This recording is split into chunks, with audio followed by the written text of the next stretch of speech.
Muy buenos días. El Señor te bendiga. Mi nombre es Raimundo Robles, soy pastor de la Iglesia Bautista de Benecer en Ciudad Mante, Tamaulipas, México. La sociedad de nuestro tiempo atraviesa por una época en que los valores morales se están desmoronando. Hoy en día, a lo malo llaman bueno y a lo bueno llaman malo. Ideologías antagónicas al cristianismo se difunden intensamente en todos los medios de comunicación, arrastrando tras de sí el pensamiento de multitudes. Y la vida del cristiano es acechada constantemente por las tentaciones más seductoras. Pero esto no es nada nuevo. La iglesia de Pérgamo en los días del apóstol San Pablo, al igual que la sociedad de nuestro tiempo, atravesaba por una oleada de tentaciones satánicas, tales como la adoración que giraba en torno al falso dios Baco, la hechicería de Asclepio, el deseo de poder de la falsa diosa Atenea, la lujuria de Baal-peor, la avaricia a la que incitaba el falso dios Zeus, y la ideología anticristiana de los nicolaitas gnósticos que se habían introducido en la iglesia para tratar de arrastrar tras de sí a los cristianos, dirigiéndolos al error. Y además de todo esto, la insistencia del emperador César por ser adorado, presionando con no permitir comprar ni vender a todo aquel que se negara a reconocerlo como Dios y Señor. Siendo el primer mártir cristiano de aquella época, Antipas. Y después de él, muchos más fueron ejecutados por negarse a reconocer al César como Dios y Señor. Por todas las razones antes mencionadas, el Señor Jesucristo llamó a la ciudad de Pérgamo el trono de Satanás. Debemos reconocer que hay momentos en nuestra vida en que la presión que Satanás, el mundo y la carne ejercen sobre la vida del creyente llega a ser tan fuerte que nos preguntamos, ¿valdrá la pena enfrentar tanta oposición? Pues quiero que sepa que el salmista Asaf, pasando por una crisis en su fe,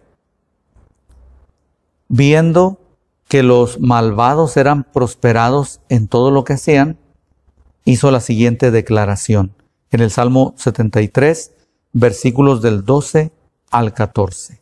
Asaf dijo lo siguiente: He aquí, estos impíos, sin ser turbados del mundo, alcanzaron riquezas. Verdaderamente en vano he limpiado mi corazón y lavado mis manos en inocencia, pues he sido azotado todo el día y castigado todas las mañanas.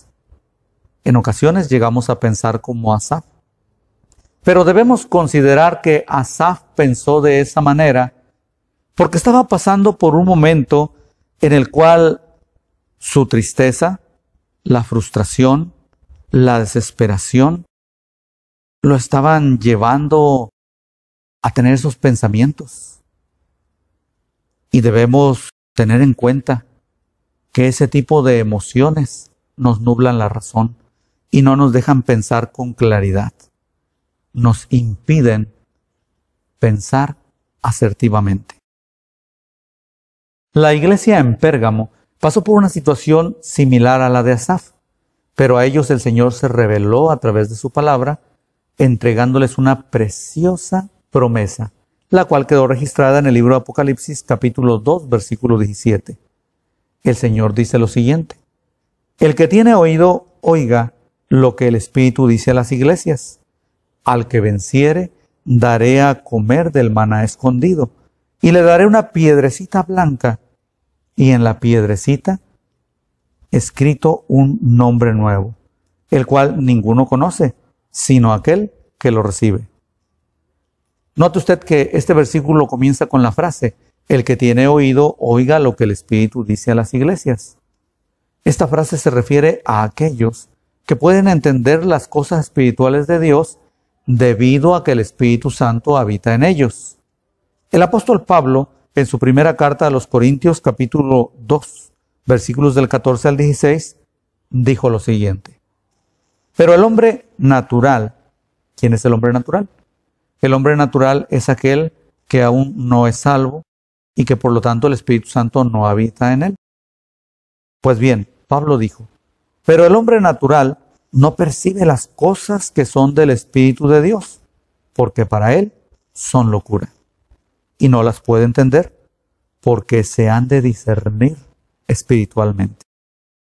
En cambio, el espiritual juzga todas las cosas, pero él no es juzgado de nadie, porque ¿quién conoció la mente del Señor? ¿Quién le instruirá? Mas nosotros tenemos la mente de Cristo. En Apocalipsis, el Señor dirige su mensaje a todos aquellos que tienen la capacidad de entender las cosas de Dios, debido a que el Espíritu Santo habita en ellos. Ahora, ¿quiénes son estos? Pues son todos aquellos que han creído en el Evangelio de nuestra salvación. El apóstol Pablo dijo en su carta a los Efesios, capítulo 1, versículo 13. En él también vosotros, habiendo oído la palabra de verdad, el Evangelio de vuestra salvación, y habiendo creído en él, fuiste sellados con el Espíritu Santo de la promesa. Pablo aseguró que todos aquellos que escucharon el Evangelio de nuestra salvación. ¿Cuál es el Evangelio de nuestra salvación? El Evangelio de nuestra salvación enseña tres cosas. Número 1, que Cristo murió para que nuestros pecados sean perdonados. Número 2, que fue sepultado. Y número 3, que resucitó al tercer día. Pues bien, Pablo asegura que quienes escucharon este Evangelio de nuestra salvación, habiendo escuchadolo y habiendo creído, fueron sellados con el Espíritu Santo. Es decir, que el Espíritu Santo vino a habitar en su interior. Y el Espíritu Santo, habitando en el interior del creyente, le ayuda a comprender las cosas espirituales de Dios. A todos los creyentes en Cristo Jesús, el Señor les dice en Apocalipsis 2:17, el que tiene oído, oiga lo que el Espíritu dice a las iglesias, al que venciere. ¿Al que venciere qué? Obviamente al que venciere las tentaciones de este mundo. ¿Y cuál es la manera en que un cristiano puede vencer las tentaciones de este mundo? El apóstol Juan nos enseña cómo. En su primera carta, capítulo 5, versículos 4 y 5, el apóstol Juan dice lo siguiente: porque todo lo que es nacido de Dios vence al mundo. Y esta es la victoria que ha vencido al mundo, nuestra fe. ¿Quién es el que vence al mundo? Sino el que cree que Jesús es el Hijo de Dios. Entonces, lo primero que aprendemos de esta enseñanza es que creer en el Evangelio de nuestra salvación, el Evangelio de Jesucristo, nos equipa con el Espíritu Santo para lograr vencer las presiones de este mundo.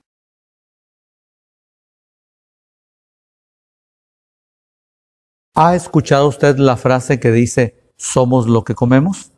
Hay mucho de cierto en ello, ya que lo que asimilamos al comer pasa a formar parte de nuestra composición corporal. Lo voy a ilustrar de la siguiente manera. Si usted toma una flor natural de color blanco, sus pétalos blancos, y lo coloca en un frasco con anilina o algún colorante líquido en aquel frasco, al pasar algunos minutos notará que los pétalos de aquella flor comienzan a cambiar de color. ¿Por qué? Porque por capilaridad absorben aquel colorante y sus pétalos van adquiriendo aquel color. De la misma manera, nosotros al comer asimilamos algo y eso viene a formar parte de nuestro cuerpo. Pues mire usted La primera promesa que el Señor hace en Apocalipsis 2:17 es la siguiente: al que venciere, daré a comer del maná escondido. Es decir, al que venciere las tentaciones de este mundo, le daré a comer del maná escondido. ¿Qué es el maná escondido? El maná escondido es nuestro Señor Jesucristo. En la antigüedad, en el Antiguo Testamento, existía el santuario, que también lo llamaban tabernáculo. Y ese lugar estaba dividido en dos secciones. La primera sección era el lugar santo, en donde asistían los sacerdotes por turno diariamente para ofrecer la ofrenda del incienso, la ofrenda de oración. Y eran más de 300 sacerdotes los que entraban por turno en el lugar santo de aquel santuario. Pero también existía el lugar santísimo. En ese lugar santísimo tenían el arca del pacto, que era un cofrecito de madera forrado con oro. Encima de aquel cofrecito, de aquella arca del pacto, había una urna de oro, como una olla, y en el interior de aquella olla había un pedacito de maná. Recuerden que el maná era el alimento que Dios dio a los israelitas mientras peregrinaban por el desierto. Pues bien, hubo un momento en que dentro de aquel peregrinar el Señor ordenó que tomaran un poco de maná y lo depositaran en aquella urna como testimonio de que Dios les había dado el maná en el desierto. Pues bien, ese maná escondido en la urna de oro en el lugar santísimo representaba a Cristo. El Señor mismo declaró esto en San Juan capítulo 6, versículos del 48 al 50, diciendo: yo soy el pan de vida. Vuestros padres comieron el maná en el desierto y murieron. Este es el pan que desciende del cielo, para que el que de él come no muera. Yo soy el pan vivo que descendió del cielo.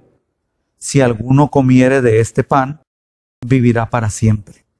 Y el pan que yo daré es mi carne, la cual yo daré por la vida del mundo. En un sentido metafórico, comer el cuerpo de Cristo y beber su sangre significa aceptar al Señor Jesucristo como nuestro único y suficiente Salvador y Señor.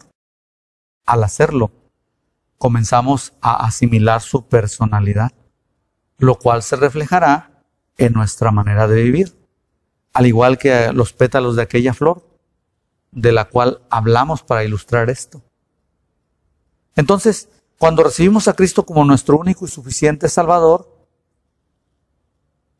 la personalidad de Cristo comienza a reflejarse en nuestra vida. ¿Por qué?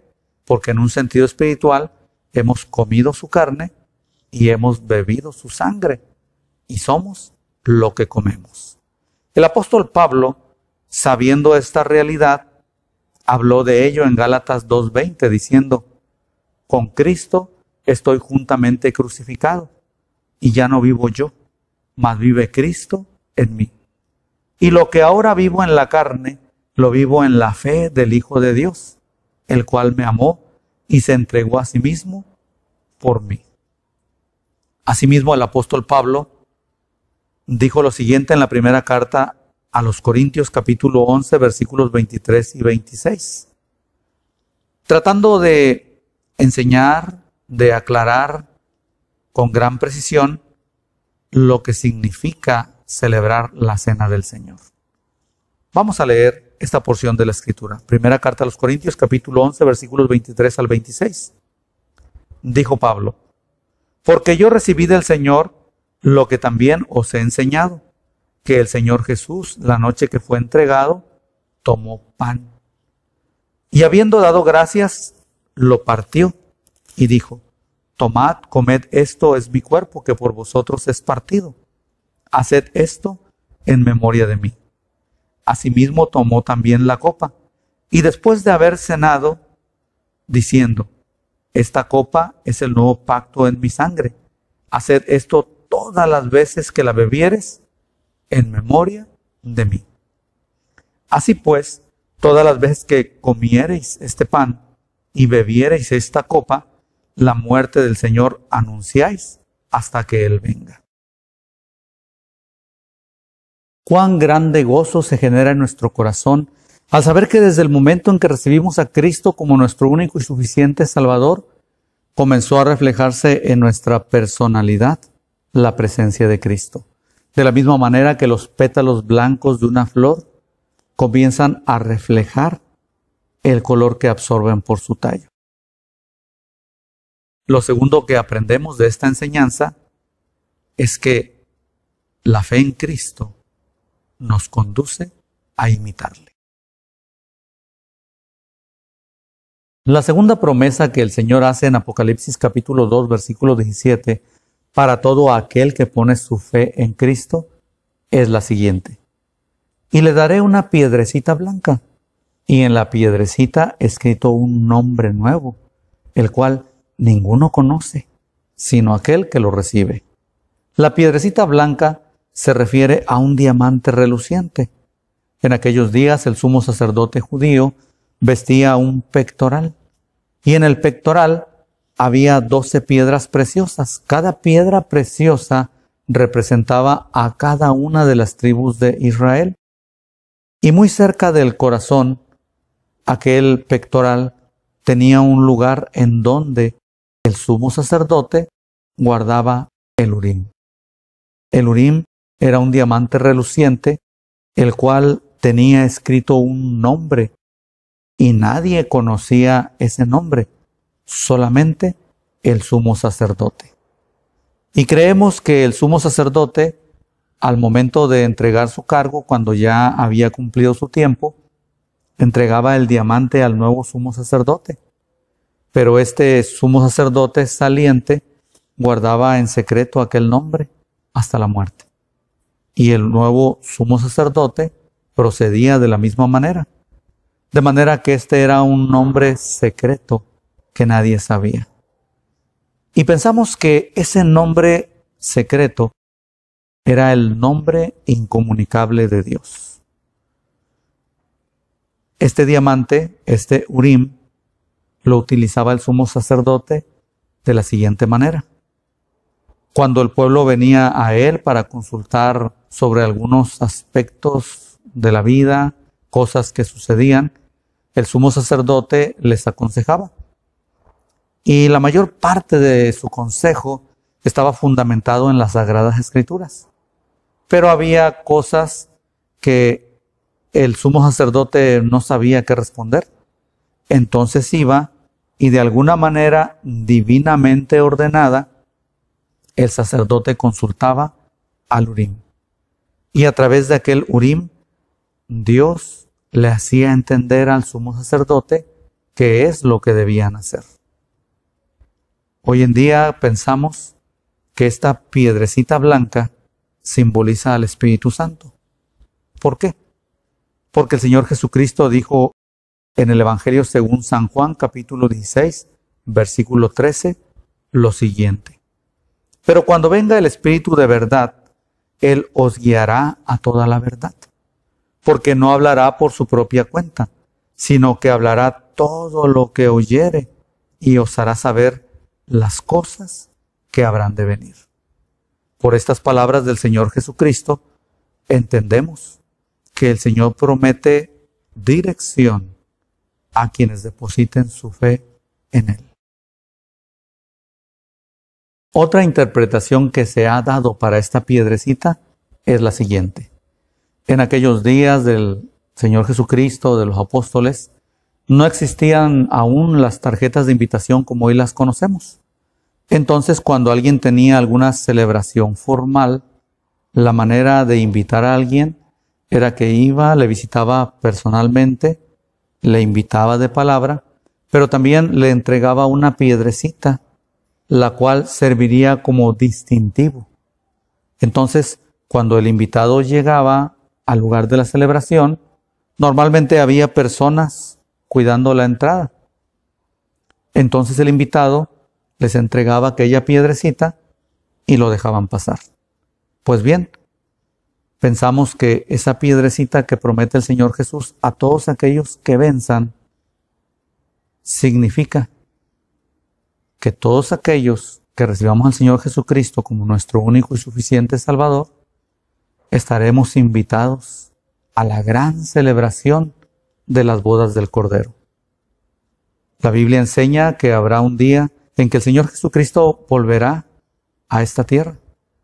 Pero en esa venida no tocará la tierra, sino que llegará solamente hasta las nubes y estando en las nubes atraerá a su iglesia, a su presencia, los cuerpos de los que estén vivos, de los cristianos que estén vivos, y aún los cuerpos de los cristianos que ya hayan muerto serán atraídos hasta Él y nos reuniremos todos en su presencia. Y entonces, una vez reunidos, el Señor nos llevará a la patria celestial. Ahí se celebrarán las bodas del Señor Jesucristo con la iglesia. Y nosotros somos la iglesia. Nosotros somos parte de la iglesia, de esa iglesia gloriosa que es la novia del Señor Jesucristo y que un día se unirán en matrimonio. Entonces, lo tercero que aprendemos de esta enseñanza es lo siguiente, que a los cristianos el Señor nos promete dirección y un lugar en su mesa.